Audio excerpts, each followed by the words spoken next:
We talked about the fact of coming dressed as the Easter Bunny, and last year for the show, I did dress as the Easter Bunny, but that is a fun costume. And the point to mention is that not everybody would dress up as the Easter Bunny, but I have to tell you, when I did that conversation, the first time I would dressed up as an Easter Bunny, I did have clients on the call, and I was like, oh boy, I'm afraid that they're not going to call me back after they see me dressed up as an Easter Bunny. Didn't faze them at all. It was like, wow.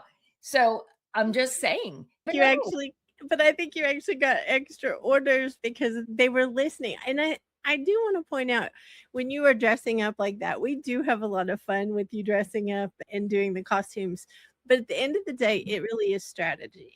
At the end of the day, those funny places are so that people will listen to what they can do to benefit their business. So I love the Easter Bunny. I love your little bouncing around, and I am thankful for all the things you share, Donna. Thank you. And thank you for the extra sound effects. Let me just say. It's just some talking points that I want to just mention about products. And I guess people are going to hear me say this ad nauseum. You need to think of, again, even when it's a golf tournament or if it's a conference or whatever you're using the branded products for, is buying items that are needed. Okay. Look, pens are a huge category in my industry. I'm never going to put a pen down. But there are so many other things that cost a lot of times the same price point that would make it different and unique that people will see. So you want to avoid buying cheap items. You want to connect the product to the goal, okay? Because you're at a golf tournament, and again, the end result is you don't want to put a pen in there, maybe a chapstick. You could put a chapstick in there with that is branded, but I still think that things that people will use, and they will use chapstick, but take that one step further. They now make a chapstick and suntan lotion connected.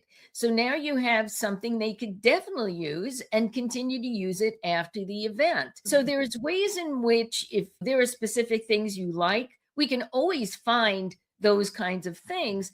But I want people to be open-minded and realize, as you had pointed out again earlier, that it's not about the budget as much as using your budget, but coming up with a strategy that works for you. And can I share one of my favorites that you've done, Donna? Please. One of the favorite things you've done is a hand sanitizer for a friend of ours, for Cat Corchado, and it's like business card size. I carry it in my purse all the time, and I always laugh when I pull it out because it's so handy. I've used it lots and lots of times, but it's like I am pulling out her business card every time I use it, and it reminds me, what do I need to do to connect to Cat again, or what do I need to do? I just think that's a brilliant one, and it's so inexpensive. It's inexpensive and it's handy. And as much as I don't think everybody is as conscious as they were during COVID, but I'm still conscious. If I'm in a supermarket and I've been touching all these things before I even put my hands on the wheel of the car, I want to get out my sanitizer. And I also have that in my car. I have one in my purse. It is a great item, and it goes along with the sunscreen and the lip balm. All those kinds of things go a little bit beyond a pen and still can be very useful, that people will use over and over again. I'm not putting pens down, please. As I say, I'm not. I love pens.